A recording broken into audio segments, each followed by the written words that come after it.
अच्छा, हमारे पास है डेविड सैंग का क्वेश्चन नंबर 4 है। डेविड सैंग बुक का क्वेश्चन नंबर 4 है। वो कह रहा है 120 केजी क्रेट। ठीक है, ये 120 केजी क्रेट वाला न्यूमेरिकल है। सही है। जी 120 KG crate is dragged along the horizontal ground by a 200 Newton 2000 Newton force. तो ये थोड़ी सी मैं बना रहा हूँ कि ये हमारे पास एक बॉक्स है। ठीक है, 100 लिखा है ना। 200 जी, 200 न्यूटन फोर्स है। रिएक्शन ऑफ द सरफेस, बिल्कुल हमें पता है कि वेट, बॉडी के वेट का opposite reaction of the surface होगा। ठीक है, और बॉडी को जो ड्रैग कर रहा है वो हॉरिजॉन्टल से फोर्स लगा रहा है 200 न्यूटन। ठीक है, जी हॉरिजॉन्टल पे 30 डिग्री पे वो 200 न्यूटन लगा रहा है। ठीक है ना। जी अच्छा, ये वेट है। हमेशा मोशन के अपोजिट की फ्रिक्शन होगी। ठीक है, मोशन के अपोजिट में पता है कि फ्रिक्शन होती है, तो ये से फ्रिक्शन जी होगा, ये मोशन होगा। सही है। तो जी ये सारा सेटअप है। और वो कह रहा है कि car moves with a constant velocity. Crate moves with a constant velocity. एक तो हमारे पास मास दिया हुआ है, मास है 120 केजी। फिर हमारे पास 0.5 मीटर पर फोर्स, सेकेंड है। हाँ फोर्स दी हुई है 200 न्यूटन। ठीक है, और फिर हमारे पास क्या दिया हुआ है,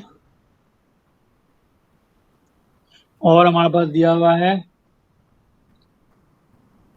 200 न्यूटन। वेलोसिटी दी हुई है, कांस्टेंट वेलोसिटी कितनी है, 0. 0.5 मीटर पर सेकंड। और फिर वो कह रहा है कि फोर्स जो अप्लाई हो रही है, 200 न्यूटन जो अप्लाई हो रही है इस क्रेट पे, वो 16 सेकंड तक अप्लाई हुई है। तो टाइम हो जाएगा 16 सेकंड। ठीक है, calculate the work done on the crate by the 200 newton force. सही है। जी अब देखो, जो हमारे पास वो कह रहे crate moves along the surface. ठीक है, तो सरफेस तो ये है ना, सरफेस तो ये है। तो इसका मोशन का डायरेक्शन होगा, एक्सीलरेशन का डायरेक्शन हॉरिजॉन्टल सरफेस की तरफ। डिस्टेंस इस तरह ट्रेवल करेगा ना वो हॉरिजॉन्टली। लेकिन फोर्स मुझे 200 न्यूटन 30 डिग्री पे दी हुई है, तो मैं फोर्स 200 ये वाली नहीं लूंगा, बिल्कुल इसके डायरेक्शन में जो फोर्स होगी वो लूंगा। ठीक है, इसको मैं रिजॉल्व करूंगा। इसका जो हॉरिजॉन्टल कंपोनेंट आएगा वो क्या आएगा, एक तो वर्टिकल कंपोनेंट आ जाएगा फोर्स का, और एक हॉरिजॉन्टल आ जाएगा। मुझे वर्टिकल से भी काम नहीं है, वो हम देखते हैं बाद में। जो हॉरिजॉन्टल से काम है वो क्या आ जाएगा, एफ कॉस 30। 200 जी बात समझ आ रही है। जी तो यहाँ पे देखो, सबसे पहला मुझे क्या निकालना है, वो कह रहा है वर्क निकालो ना। जी तो सबसे पहला जो कह रहा है वर्क निकालो, work done on the crate by 200 newton force. Work done by the crate. ठीक है, 200 न्यूटन फोर्स की वजह से। ठीक है, तो 200 न्यूटन फोर्स की वजह से क्या हो जाएगा, वर्क डन हमें पता है कि वर्क डन होता है एफ ऑन टू डिस्टेंस, और एफ होता है एफ कॉस 30 ना यहाँ पे, क्योंकि in the direction of motion, यानी जिस डायरेक्शन में हॉरिजॉन्टली डिस्टेंस ट्रेवल कर रहा है, जैसे कंपोनेंट हॉरिजॉन्टली लेंगे फोर्स का, हो जाएगा एफ कॉस 30। और डिस्टेंस कितना ट्रेवल किया इसने, हम डिस्टेंस के लिए 0.5 हाँ तो यहाँ पे डिस्टेंस गिवन नहीं है, तो क्या हो जाएगा, S equal to V T हो जाएगा। सही है। तो जी यहाँ क्या आ जाएगा, एफ कॉस 30, यानी 200 मल्टीप्लाई बाय कॉस 30। ठीक है, मल्टीप्लाई बाय वेलोसिटी कितनी है हमारे पास, 0.5 0.5 मल्टीप्लाई बाय 16। ठीक है, तो यहाँ कितना आ जाएगा, लिखो वर्क डन आ जाएगा जूल्स में। कितना आ रहा है, 1386 1386 जूल्स। ठीक है ना, ये आ गया हमारे पास। अच्छा, अब वो फिर कह रहा है क्या, अब वो सेकंड वेट में फाइंड। कह रहा है,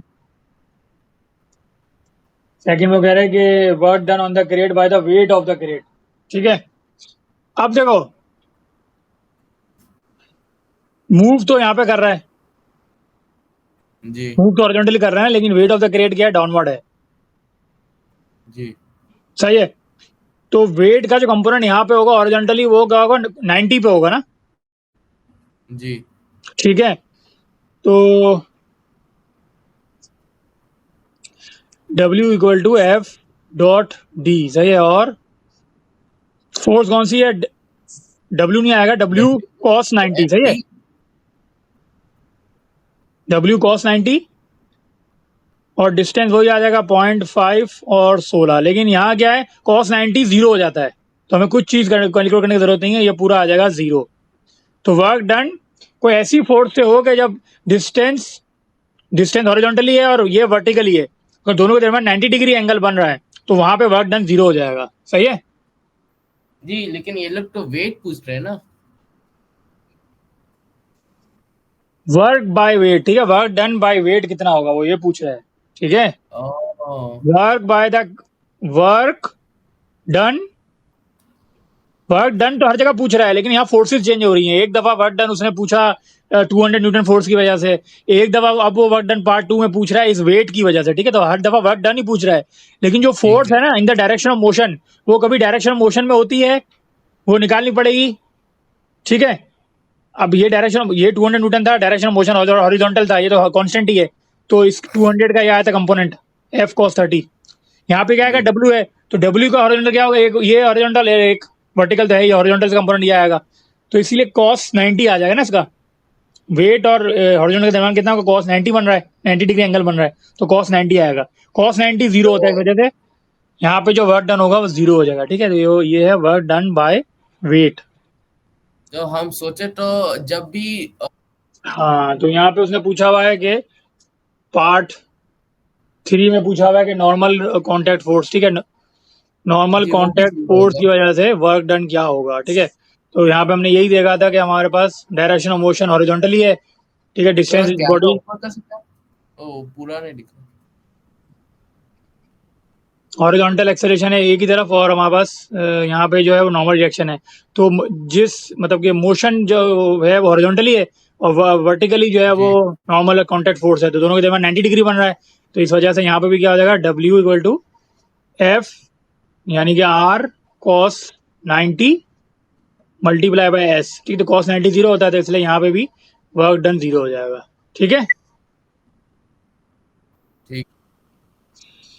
अच्छा, अब यहाँ जरा देखो कि rate of doing work against friction कैसे निकलेगा। देखो, अगर बॉडी की मूवमेंट ऐसे है, ठीक है, बॉडी की मूवमेंट है, यहाँ पे एक्सीलरेट कर रहा है राइट की तरफ हॉरिजॉन्टल सरफेस पे, तो इसकी फ्रिक्शन वो लेवल किया हुआ ही है, ठीक है, डायग्राम में सब गिवन है, friction opposite of the motion होगी, ठीक है ना। जी, तो अब यहाँ देखो हमारे पास के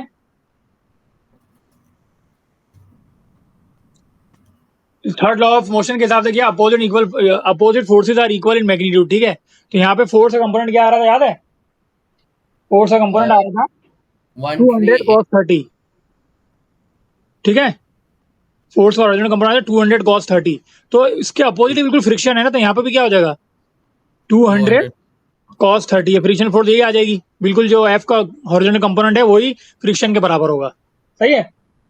अच्छा, ठीक वो है। कह रहा है रेट ऑफ डूइंग वर्क, मतलब पावर निकालना है, तो पावर होता है हमें पता है वर्क डन अपॉन टाइम। सही है? तो तो हम वर्क डन 200 cos 30 लेके। एक मिनट, तो यहाँ देखो, कब एक मिनट कर रहा हूँ मैं, तो यहाँ देखो ये हो जाएगा power equal to work done upon time, ठीक है, और वर्क डन होता है F dot S upon time, ठीक है। अच्छा, और F कितना होता है 200 cos 30, ठीक है ना, और S अपॉन T वेलोसिटी बन जाती है ना, तो ये बन जाएगी वेलोसिटी, ठीक है।